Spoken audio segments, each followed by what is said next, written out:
요것도 봅시다. 요거부터. 자, 임금은 죄인을 외딴 섬으로 뭘 보냈다 그래? 유배입니다. 귀양. 이 오형이라는 게 그 조선시대의 5가지 벌 같은 거예요. 나머지가 뭐가 있는지 혹시 궁금하십니까? 태형, 이 때리는 겁니다. 때리는 거. 그리고 또 뭐 있냐? 아, 그 얼굴에 그 문신 적는 거 있어요. 문신 적는 거. 보등농. 이렇게 적어서. 그런 거. 아, 먹 같은 걸로 이제 그걸 이제 뭐라고 해야 될까? 진짜 우리 문신하듯이 그걸 새겨 넣는 느낌인데, 예, 예. 그 옛날 시도 그런 게 있었죠. 왜냐면 문신이라는 게 생각보다 오래된 거예요. 우리가 몇 주 전에 문신과 관련된 비문을 하지 않았어? 그런 것처럼 옛날부터 있던 거예요. 옛날 막 저기 고대 시절부터 있던 거라. 글쎄, 아마도 관일에 멍을 묻혀서 하지 않았을까. 왜냐면 지금 그 문신 지금 문신도 그런 방법인 거 알아? 그 세개가지고 찌르는 거야. 찔러서 이제 그 뭐라고 해야 되지? 잉크를 넣는다고 해야 되나? 그걸로 그림을 그린 거예요. 네, 그런 방식이겠죠. 작동하는 게. 그리고 좀 막 사양 내리는 것 이런 것들이 있는데 사형 제도도 있고 이 중에서 귀양 정도면 그래도 그나마 낫지 않나 싶긴 한데 이게 세트로 갈 때가 있어요. 그냥 단순히 하나의 형벌만 있는 게 아니라 맞고 귀양 가기 뭐 이런 게 있어가지고 보통 귀양하다 죽어. 귀양하다 보통 죽어요. 맞고 나면. 왜냐면 그 맞는다는 게 우리가 생각하는 그런 게 아니라가지고 진짜 맞는 거라 매우 아프답니다. 장량이 이제 곤장 되는 거 있잖아요. 곤장. 혹시 그 민속촌이나 이런 데 가보셨습니까? 체험하는데 거기 가면은 틀이 있거든. 좀 엎드려가지고 맞는 거 막 한번 체험해 볼 수 있는데 그건 이제 순화 버전이야. 순화 버전이고 이제 저 심할 때는 그 페이지 때리는 그 막대기 같은 거 넓잖아. 이렇게 생겼잖아. 이렇게 생겼잖아. 길이를 짧게 만든 거죠. 아무튼 여기다가 뭘 감아가지고 물을 묻혀서 때리면 이렇게 할 때 살이 뜯어져 나온다는 그 정도로 아팠다는 그런 얘기. 그렇지, 그렇지. 그럼 이제 그 이제 거의 뭐 사경을 그렇지, 그렇지. 사경을 헤매고 있어야 되는데 멀쩡한 거 봐. 그러면서 그 악독하게 마지막에 발악하는 거 봐. 지독하다 지독해. 아무튼 얘는 유배, 기약하는 것이다 하고 그 다음에 여기서부터는 이제 한자를 그대로 옮겨놓으면 되는데 밤에 밝게 빛나는 달이 되잖아. 밤. 네. 밝게 빛나는 달을 쓰시면 되겠죠. 음.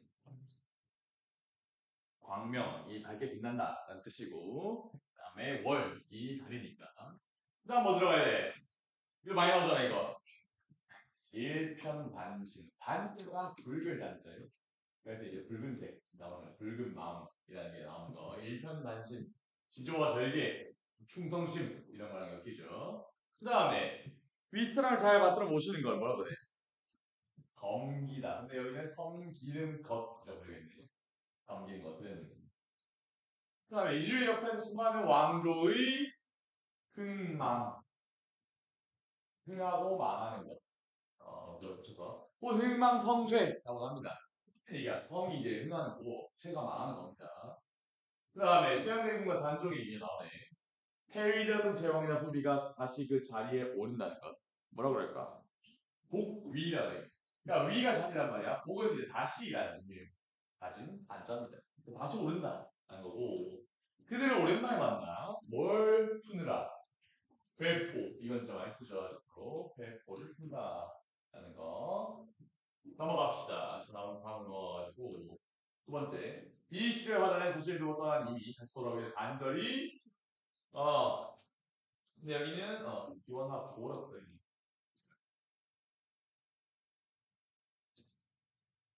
뭐 있다. 그리고 자 그는 어떤 표정으로 무심한 마음이 없다. 이 사이코패스라고 했니? 아무튼 표정 같은 느낌이라고 생각하시면 되지. 그 다음에 사랑하는 인과 이별하는 느낌 비통한 심정을 애절하게라고 했죠. 애절하게. 그 다음에 임금을 그리워하면 연군입니다. 연군. 그래서 우리가 그 시조 같은 데서도 뭐 귀향을 갔든 아니면 자기가 자연 내려갔든 뭐 임금님 얘기하면서 임금님의 은혜는 뭐 넓다. 너무 크고 넓다 하면서 이게 연군지정이라는 말을 썼었죠. 이게 요거예요. 요거.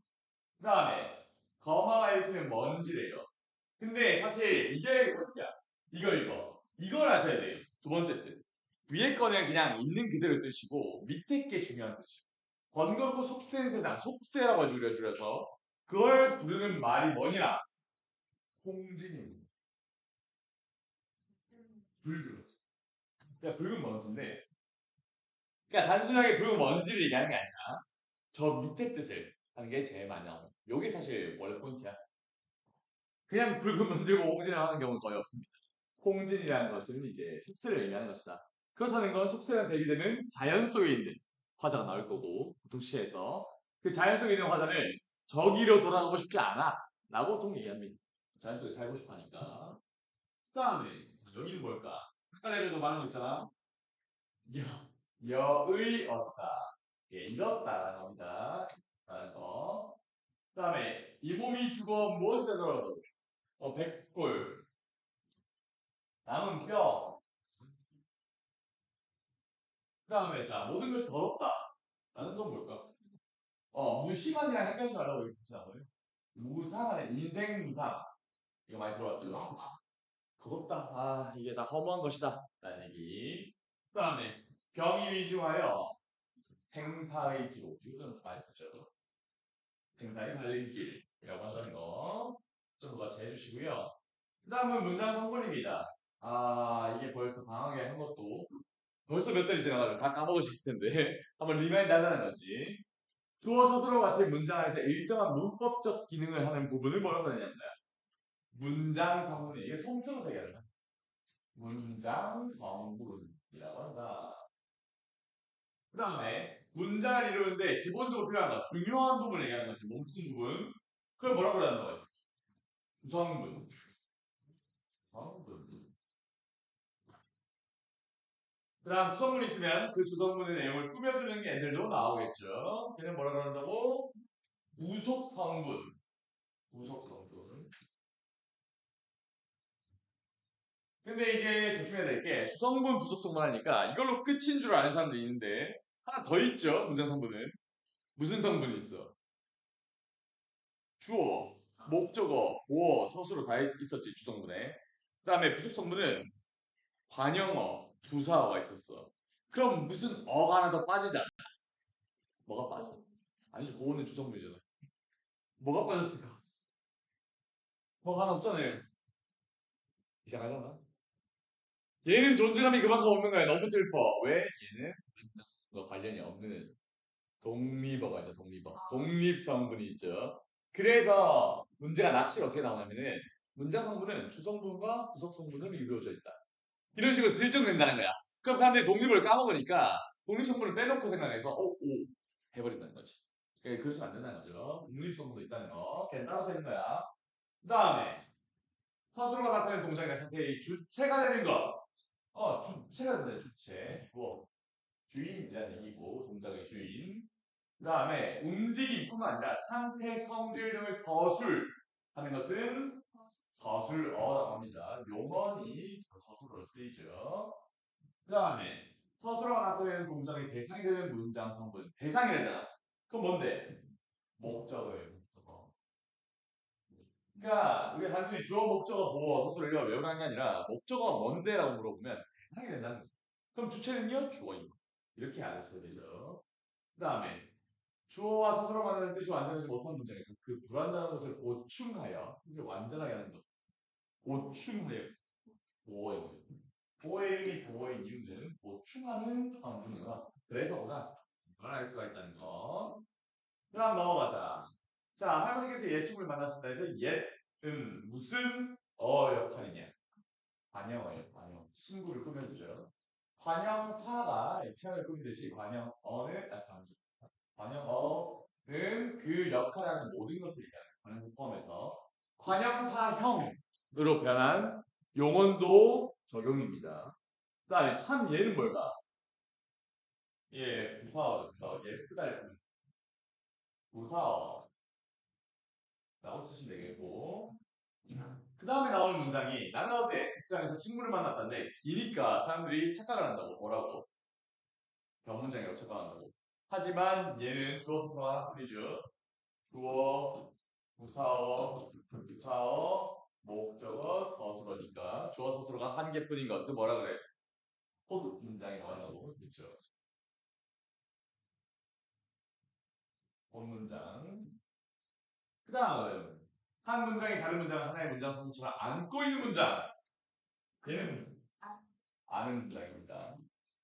안긴 문장이 아니지. 안긴 문장은 들어가 있는 애를 말하니까. 그 다음에 이어진 문장은 종속과 뭘로 나눠져? 끝내. 예, 애들하게 이어진 문장. 이거만 한다는 거. 그 다음 어간에부터 다음 말에 연결하는 구시라는 어를 연결을 합니다. 어말 어미한 종류로 앞뒤를 연결하는 것. 연결 어미.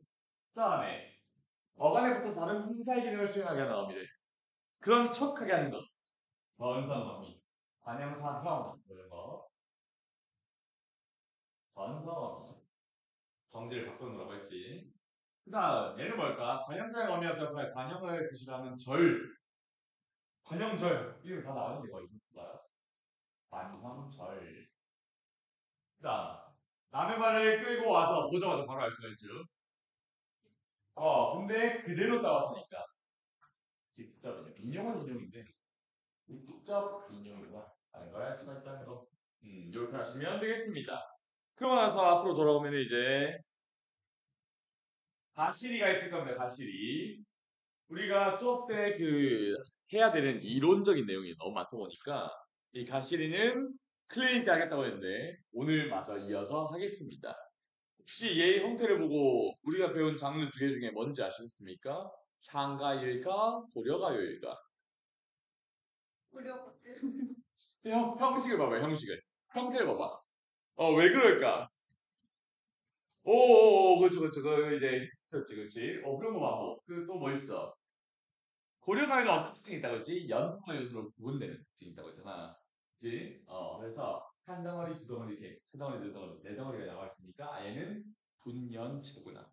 그러면 고려가요의 특성을 가지고 있다. 라고 알 수가 있겠죠.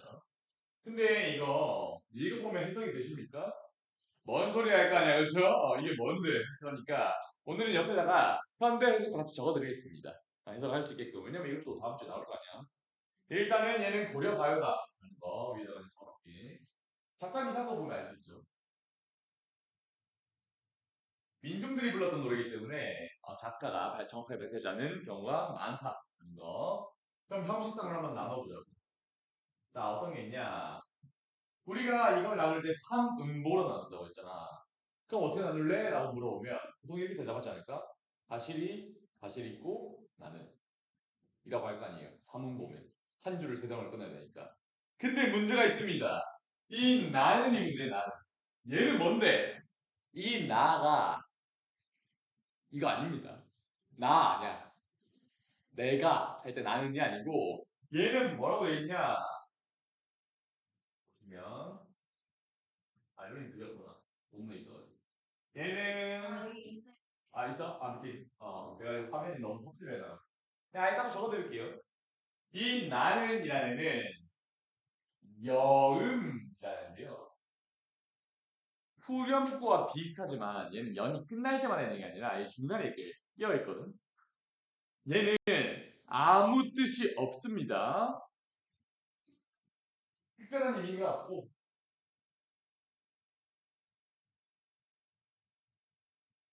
그럼 왜 들어가 있을까?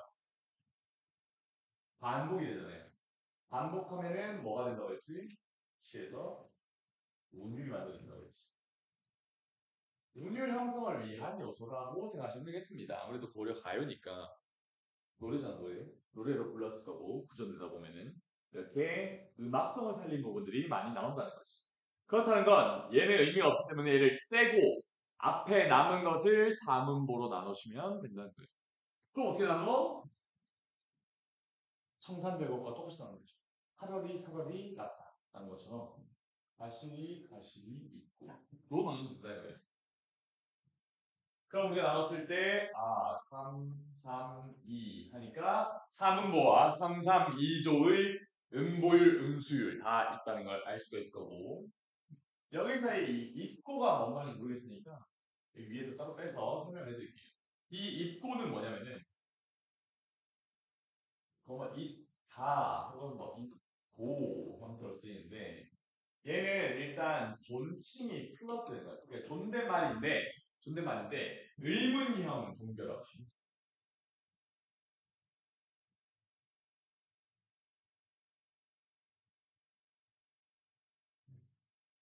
그러니까 입니까 정도라고 해석하면 돼요. 입니까? 어디에서 이 중세국어에서 당연히 고려가지고 중세겠죠. 반대국어 아니지. 중세국어에서 이렇게 쓰였던 종결어미라고 보시면 되겠다는 거. 그럼 이걸 종합해서 봤을 때, 옆에서 이거거든요. 자, 이를 해석하자면, 가십니까? 정도로 해석하면 됩니다. 가십니까? 가십니까? 그 다음에, 버리고 가시리 있거니. 버리고 가십니까?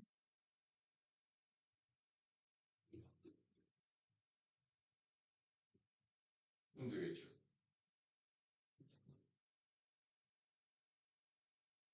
그럼 우리가 이렇게 해석을 해봤을 때 이 두 줄을 보면은 이 상황을 바로 알 수가 있다. 이 상황은 이별 중이다. 누가 떠나간다는 거니까 누군지는 아직 모르겠지만 떠나는 상황까지 바로 알 수가 있어서 이건 이별의 상황이다. 라는 걸 정리할 수 있겠고. 그럼 이별 상황에 가냐? 너 떠날 거냐? 라고 물어본다는 건 지금 이 화자의 정서가 어떻다는 거야? 안타깝다는 거죠. 가지 말았으면 한다. 이게 나오는 거지. 음.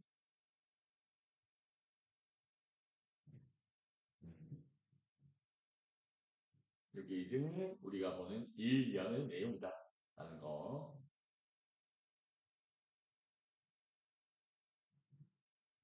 그러고 나서 나오는 게 있는데, 아까 처음에 지적했던 이게 나오죠. 위증질과 대평성대. 밑에도 위증질과 대평성대 있는 거 보니까, 얘는 후렴구야. 누가 봐도 후렴구긴 한데, 그럼 얘의 기능 기억나십니까? 주말에 했던 거? 얘는 반복해서 동류를 형성한다는 거예요. 반복을 통한 운율 형성. 그럼 나오는 거 뭐라고? 의미 강조들.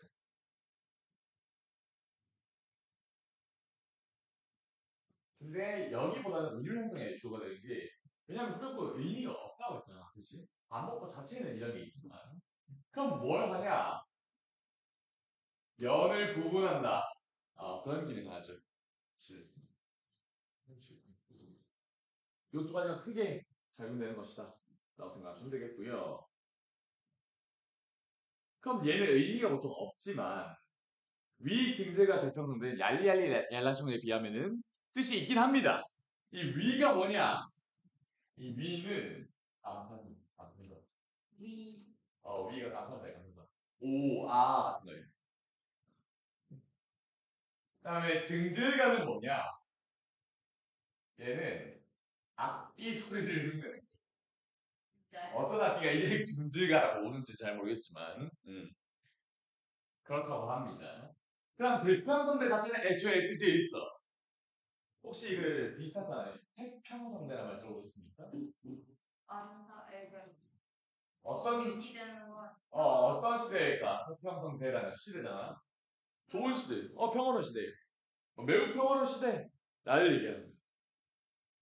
근데 보면 지금 이별의 상황이잖아. 그치? 갈 거니? 나 너 버리고 갈 거야? 라고 물어보는 상황인데 태평성대 얘기가 웬 말이냐? 어울리냐고 안 어울리냐고. 전혀 안 어울리지. 그럼 얘는 어떻게 된 걸까? 처음부터 있었던 걸까? 추가된 거죠. 추가된 거죠.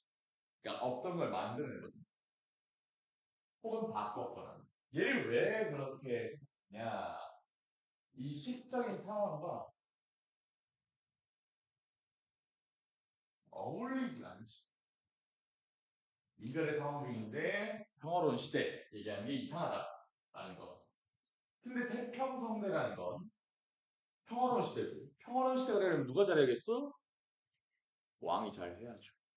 시다가 잘 해야지. 그렇지. 그렇다는 것. 누구를 위한 것이냐? 아, 궁중에서 연주된 것입니다.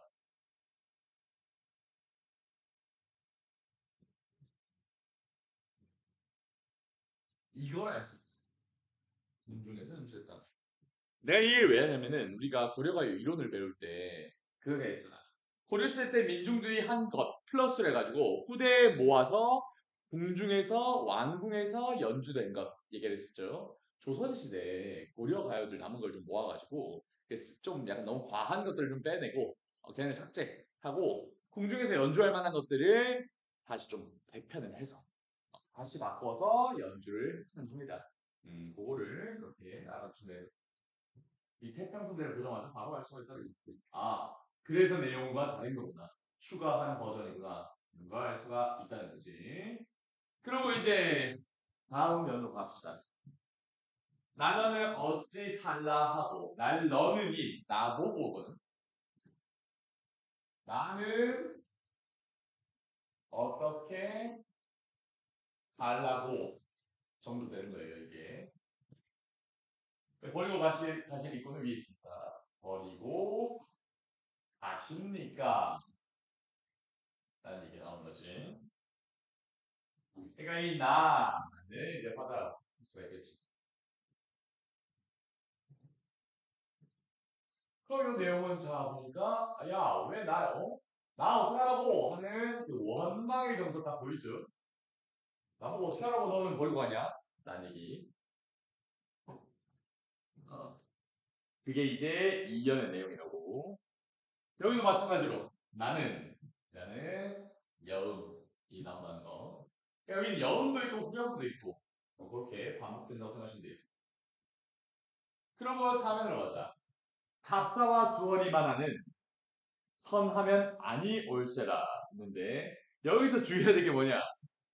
이 나는 있죠 나는 이건 여음 아닙니다.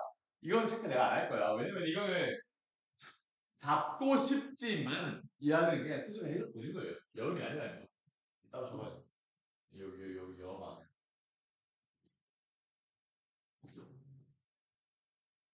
그럼 얘 뜻이 뭔데? 잡아두고 싶지만 붙잡고 싶지만 뭐야? 입을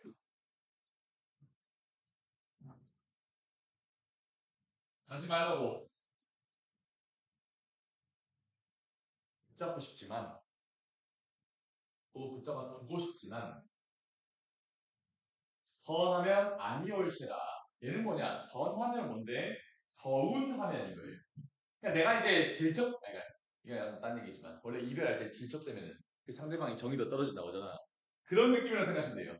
혹시나 내가 아니 가지 말라니까 하면서 막 붙잡으면은 있던 정도마저 털려가지고 이미 안 올까봐 안 올까봐 근데 이미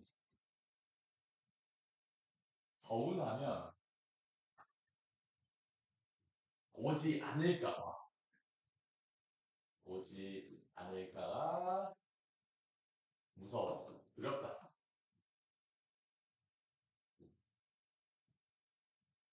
얘기를 한다는 거. 위징제 같은 경우에는 똑같이 하면 돼.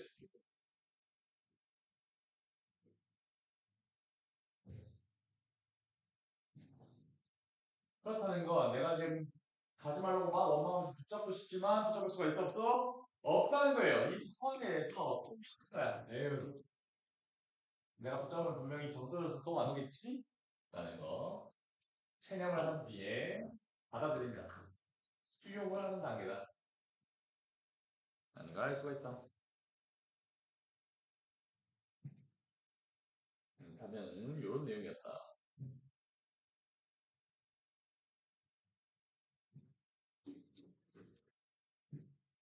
드셨습니까? 너무 빠른가? 괜찮니? 어. 그러면은 자 사연을 마저 가봅시다. 여기도 마찬가지로 후렴구가 있는데 앞에 내용이 있겠지. 서로님 보내온다니 나는. 여기서 나는 다시 영입니다. 영. 이거 어떻게든 없애버리고 서러운 임을 보낸대요. 서러운 임을 보낸다.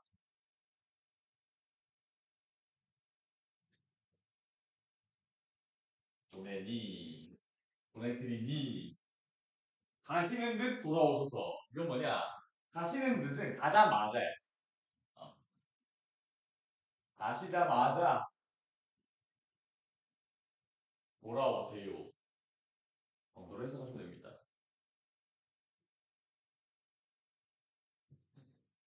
여기서 주의해야 할 포인트는 뭐냐면은 이 서러운 임 있지.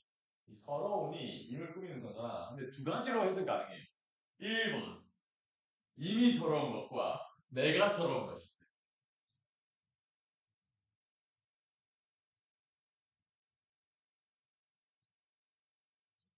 임도 뭐 이별의 상황이기도 하고 혹은 내가 붙잡았어 일 수도 있겠지만 그 다음에 2번은 임 때문에 임해서 내가 서럽다 내가 서럽다 얘기하는 거야.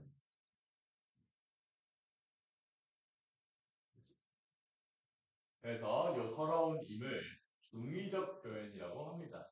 뜻이 두 가지라고 두 가지로 해석할 수가 있다는 거.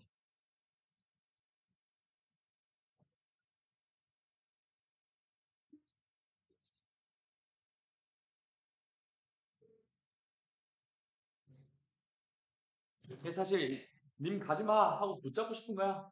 붙잡고 싶은데 붙잡을 수는 없고 왜 붙잡으면 더 안 올까 봐. 붙잡을 수 없으니까 에휴 하면서 한숨 쉬면서 체념하고 포기하고 보내줄게. 하지만 어떻게 하래? 가자마자 돌아와. 바로 이 재회 다시 만나고 싶다는 거야. 재회에 대한 소망을 드러내는 부분이다 라고 하실 수가 있겠습니다. 그게 이제 사연의 얘기였고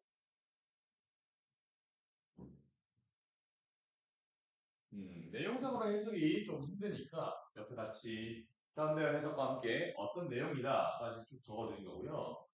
이걸 이제 내용상으로 봤을 때 어떻냐. 자, 첫 번째는 뭐가 나왔어? 이별 상황을 알려줬지. 그렇지? 근데 그 다음에 어때? 이별에 대한 슬픔에서 발전돼가지고 뭐라고 하는 거잖아. 야, 나보고 어떻게 살라고 하냐? 하고 원망까지 나오지. 그러다가 원망이 이어져? 그게 아니지. 바뀌면서 원망을 그만두고, 그래, 받아들이자 하고 포기한 다음에, 또 어떻게 되는데, 얘를 보내주면서 마무리가 되는 것이잖아요.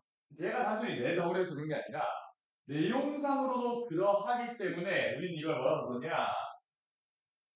기승전결의 구조라고. 여기가 이제 기, 승, 그리고 전, 결이 되는 거. 그러니까 기승전결의 구조를 생각할 때 이렇게 보면 돼. 기는 일어난다는 거거든. 시작된다는 거야. 그러니까 소개인 거지. 상황 소개 딱 나오고 나서 승은 그것에 대해서 좀 더 발전되는 거지. 그냥 전은 뭐냐? 전환이라고 생각해. 전환. 바뀐 다음에 결은 끝나는 거야. 알지? 그래서 기승전결의 구조다. 라고 하는 거. 그리고 여기를 잘 보면은 가실이 있고 버리고 가실이 있고 이 부분 잘 보세요. 우리가 그 마무리할 때 고려할 끝부분에서 이론 중요한 공책할 때 하나 나왔던 구조가 있는데 가시리 같은 거 보이십니까? 똑같이 반복되는 사이에 뭐가 있어? 버리고 라는 변주가 있지. 이거 무슨 구조라고 했습니까? 그왜 그 있잖아 그 세 개 같은 거 중에 가운데 하나 나오는 거. A 구조. 그게 요거예요. 그러니까 그다음 가운데 나오고 이렇게 나오는 AAB의 구조가 있다라고 볼 수가 있는 거죠. 얘는 이렇게 한 번만 나와도 AABA 구조라는 말을 씁니다. 그래서 여기는 B에 해당하는 1년에 나와 있었는데 이렇게 구조가 체크할 수가 있다는 거 이렇게 알아주시면 되겠고요. 이게 가시리 내용입니다. 내용과 형식상의 정리를 같이 해봤고 그럼 뒤에 문문도 오랜만에 본 문문도 요거를 좀 정리해 봅시다. 자, 작품은 이제 가실이었다. 근데 가실이는 고려 가요이기 때문에 작자 민상이었다는 거죠. 알 수 없었다라는 거. 그렇게 써주시고, 자, 내용상 특징 한번 들어보자. 화자 있어, 없어? 나, 있잖아, 나. 버프로 들어간 나. 혹시나 해서 한 번 더 얘기한 거지만, 그 나는 할 때는 나가 내가 아닙니다. 그러니까 여음 그런 거지. 여음. 여음의 나는, 그 나, 의미는 나가 아닙니다. 이 나는 밑에 나오잖아. 날더러 어떻게 살라고 할 때 그 나죠. 그럼 대상은 누굴까? 대상. 보여줬잖아. 이 대상인 거예요. 왜? 상황이 뭐니까? 나랑 이미 뭐 하고 있는데? 이별하는 상황이니까. 이거지. 임과 이별하는 상황.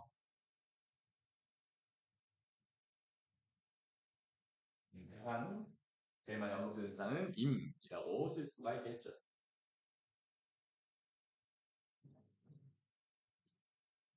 그렇게 쓰시고 얘는 그 이별 상황에 대한 정서도 나오고 태도도 같이 나오지. 그렇지? 그래서 구분해서 쓰실 수가 있다는 거예요. 일단 정서부터 보자. 자, 얘의 감정이 어떤데? 이별에 대해서. 뭘 느껴? 슬픔, 그렇지? 슬픔. 비슷한 거 많이 쓰면 되겠죠. 뭐 안타까움 등등등. 이런 감정들을 쭈르륵 느낄 텐데 그럼 태도가 어떠냐냐. 중간에 물론 슬쩍 잠깐 원망을 할 타임이 있긴 했지만 그 다음에 어떻게 했어?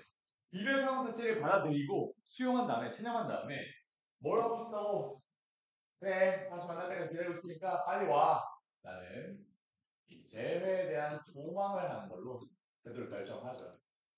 끝까지 원망하고 그런 게 아니라 위에서는 원망을 했다가 아래에서는 저런 식의 태도를 보인다는 거. 그게 이제 내용상의 특징이었다라고 정리할 수가 있고 쓰셨습니까? 그럼 자 형식 가자. 운율 형성 요소는 정해져 있지. 근데 좀 많았어요. 뭐가 있어 일단 처음에 후렴구 후렴구 있죠 후렴구. 후렴구 있고 얘는 반복이니까. 그 다음에 또 뭐 있을까? 세 개도 있잖아 세 개. 나는 뭐 여음. 그 다음에 자 형식상으로 우리가 말했던 음보일 음술 있잖아. 몇 음보? 3음보. 그렇게 생각을 나누니까 글자 수가 자연스럽게 3, 3, 2조. 세 글자, 두 글자, 두 글자로 나뉘게 되는 3, 3, 2조의 음수율도 갖추고 있었다는 거지. 그래서 이렇게 다양하게 우리를 형성한 요소들이 존재하고 있었다라는 거고. 그러고 나서 이제 이미지, 심승인데. 이거 본물 다시 보세요. 이 심상이 잘 보여? 어떤 것 같아? 어떤 거? 근데 그 후렴구 부분 좀 빼주셔야 돼요. 왜냐면 후렴구는 여기 보면 문율 형성 요소에 들어가는 거고 내용이 없잖아. 그러니까 뜻이 아예 없지 않아서 뜻을 적어주긴 했지만 걔가 내용상으로 어울리지 않지. 그치? 부대에 추가된 거. 그래서 걔를 약간 내용상 넣기 좀 애매해요. 그럼 내용 중에서 심상과 관련된 게 있냐? 라고 하면 딱히 없어요. 그래서 여기는 없습니다. 잘 드러나지 않은 이고 심상이 없는 수도 있으니까. 그 다음에 표현법은 이제 표현법은. 표현법이란 게 이게 무슨 법 그런 거 있잖아. 직유법, 은유법 그런 거 없지. 우리가 쓴 게 없으니까. 그럼 뭘 써야 될까 여기서는? 반복인데. 자, 반복은 뭐 어떤 반복들이 있냐? 일단 음, 시기 시험 반복도 있지. 그 다음에 문장 구조인데 문장 구조? 나중에 그럼 맨 마지막 후렴구. 후렴구. 그게 정확하죠. 후렴구. 그리고 여음도 넣어주면 되겠네. 후렴구랑 때프로 여음도 반복이니까. 영음을 시험 항목으로 배울 수도 있겠지만 내가 말한 시험 항목 그 AABA 구조 기억나십니까? 할 때 가시리 그거의 반복을 보시면 되겠죠. 뭐 이 정도 반복 끝나고 보면은 표현법을 정리할 수가 있겠다라는 거고 시상 전개 방식은요. 여기다 뭘 쓸까? 우리가 쓴 거죠. 그게 기승전결이에요. 기승전결. 기승전결의 구도다. 어떤 개념이 이제 생겨가지고 일어나가지고 발전된 다음에 전환되고 마무리되는 게 기승전결이다. 라는 거. 그래서 여기다 쓰시는 거예요. 기승전결은. 그 다음에 기타로 쓸만한 게 하나 있긴 하죠. 어떤 걸 써? 후렴구가 있긴 한데 후렴구가 있는데 얘는 시적인 상황과 어울리지 않는다는 거야. 어울리지 않는다. 그럼 왜 그런 애라? 왜 그렇다고 했어? 궁중에서 부르는 후대절, 궁중에서 부르는 노래로 편입, 중간에 끼어들었다는 편입이라고 하죠. 의금정가. 그러니까 맨 처음 형태의 가시가 어떠했는지는 아직 그 자료가 나온 게 없어. 지금까지도 발견된 게 없었기 때문에 모르겠지만 지금 남아있는 이 가시의 형태를 봤을 때 이 후렴구를 보고 우리는 얘는 안 어울려. 왜? 뒤에 추가돼서 그렇다라는 거. 퍼펙트 그대로 있어. 네. 그래서 궁중한 편입의 흔적이다라고 할 수가 있다는 겁니다. 아시겠습니까? 그러면 이제 그 문문도 다 쓴 거고 과제지가 있어요. 과제지를 보시면 몇 페이지냐? 32페이지에 본문이 있고 33페이지부터 문제가 10개가 있거든요. 10개. 예. 그래서 푸는 시간 드리면 어차피 오래 걸리니까 같이 풀죠. 보면서. 예, 예. 같이 풀죠. 자, 옵션에서 뭐 본문 가지고 있는데 기억, 미음 이런 것들이 있어가지고 그건 이제 같은 책을 보면서 하고요. 자, 1번부터 봅시다. 바로. 윗글에 대한 설명으로 알맞지 않은 것은 윗글에 대한 설명이라는 건 고려 가요를 얘기하는 겁니다. 이건 딱 보면 바로 답이 나와요. 혹시 보이십니까? 고려시대 블랙 고려 가요잖아. 슬픈 분위기. 그렇지. 이별 상황이잖아. 그 다음에 안 찍어달라고 했지. 근데 4번 보면 뭐가 문제있어? 그래서 당시에는 이 이긴이라는 우리가 배운 적이 없고 서민층에서 불러졌던 그러니까 민중들이란 말을 썼었다. 평민계층이 불렀던 이라고 많이 들었으니까 작자한 이상이 많다고 했지. 그래서 4번은 요 앞부분이 틀렸다라는 거죠. 그 다음에 윗글하게 시적화자의 심정으로 알맞자는 것은 마음이 마음. 자 얘는 뭘까? 네, 5번입니다. 이거는 왜 나왔냐면은 그 서경별곡이라는 게 따로 있는데 서경별곡이 뭐냐면은 너 강 건너가면은 거기 있는 꽃을 꺾을 거지? 라는 그 부분이 나오거든. 그 꽃이 새로운 여인을 얘기하는 거야. 그 질투하는 부분이 나와. 너 거기 가면 다른 여자 만날 거잖아. 가지 마. 라고 말리는 다른 작품이 있어요. 그래서 이게 슬쩍 낀 겁니다. 근데 이 작품에는 다른 여인 이런 존재가 없죠. 애초에. 그냥 가자마자 돌아와 정도 기억해주시면 되겠고. 3번. 자, 위크레스가 니에 대한 시적 화자의 태도로 알맞은 것은 얘는 어때? 수동태랑 같은 말하는데 이 원망 때문에 이렇게 오해하시면 안 됩니다. 이분은 먼저 원망 하려다가 그러니까 봐봐 원망을 한 게 아니야. 잘 보면은. 그러니까 하려다가 어떻게 돼? 하면 싫어할 거 아니야? 에휴 안 해야지. 이쪽이란 말이에요. 예, 2번 가셔야 됩니다. 2번으로. 받아내기가 수동이라는 게 받아내는 게 얘가 이제 체념을 하는 태도가 하려다 만 거지. 냅다 저지른 게 아닙니다. 2번인 거고. 다음 기억도 미음 앞에 이제 여러분들 그 책으로 보시면 되는데 기억은 뭐야? 가실이에요. 가실이. 가시렵니까? 가실 겁니까? 의미가 맞고. 니은 나는 여음이라고 했지. 특별한 의미가 없고. 디귿은 잡사와 붙잡아. 그렇지 붙잡아 두고 싶지만 인 거잖아. 리을은 선하면 서운하면인데 갑자기 서론님이 왜 서울로 가시냐고. 이거 뜻이 뭐였어? 이게 아니라 더러운 우려. 서울에 왜 계시냐고 서울에. 어이 비싼 데 사셔요. 돈 많이 버셨나봐. 서울에 집 사셨는데. 그 다음에 실적화된 공항의 단적으로 들어가는 행위 뭘까? 어디를 쓰면 될까? 행위가 한줄이잖아. 소망이 뭐야? 재배의 소망이라면 아시는 듯 돌아오고 나는까지 쓰고 풀어주는 나는 사실 뭐 의미상으로는 의미 없지만 행위를 쓰라고 했으니까 그대로 쓰라고 했어요. 그대로 쓰는 거예요 우리는. 이렇게 쓰시면 되겠고요. 넘어가서 자 6번 윗글에 대한 설명으로 적절하지 않은 것은 얘는 뭘까? 아 얘도 읽어보면 바로 답이 있습니다. 한번 보세요. 뭐 이상한 거 하나 껴있지 않아? 5번? 공부는 뭐고요? 유용한 정보 전달을 갑자기 설명을 왜 나오냐? 얘는 서정 갈래입니다. 서정 갈래 C입니다. C. 정보 전달은 설명문이다 하는 거. 그 다음 기승전결로 바꿨는데 어떤 게 문제냐? 알맞지 않은 것은. 자, 기는 이별의 안타까움이 나오죠. 그 다음에 승으로 가면은 허탈함, 좌절, 나오자 원망하고 나 어떻게 살라고 나오는데 세 번째가 어떻게 됐어? 체념하고 받아들인다고 했지. 너 서운하면 안 올 거니까. 근데 마음을 돌리는 노력 아니죠. 이게 아니냐. 마지막에 소망은 기원, 재회의 소망 이게 나왔으니까 그 7번은 3번입니다.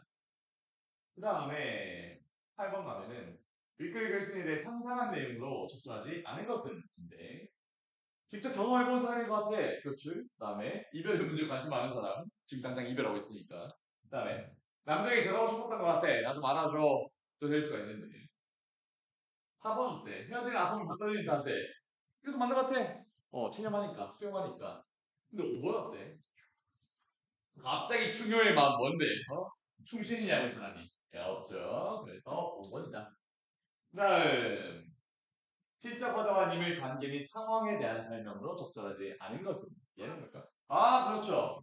왜 마음이 변해버린 님 아니잖아. 그게 아니라 가사가 돌아봐 지금 이별 하는 거고. 저 시적 패스를 떠나려고 있다는 게 맞아. 그치 이별의 상황인 거. 왜냐면 이게 내가 차는 게 아니라 님이 아니 차다는 게좀 그래. 왜냐면 이게 이별 그러니까 뭐라고 해야 될까 깨지자 이게 아니라 어디 가는 거 같잖아. 왜냐면 다시 만나지매. 우리 헤어지자 같은 거. 아니, 흔하게 물리적으로 떠날 수도 있잖아요. 물리적으로. 그 얘기지. 자, 그다음 서민들 사이에서 즐겨보는 노래가 궁중음악으로 수용되면서 이것이 나왔다. 그럼 이 부분 어딜까? 위징준가 개평. 들과 대평가운데 이 부분이다. 즉 후렴구 부분이 된다는 거 하는 거죠. 우리 같이 한 것도 까먹지 말고 채점을 해 오시고 나머지 부분은 풀어오시면 되겠습니다.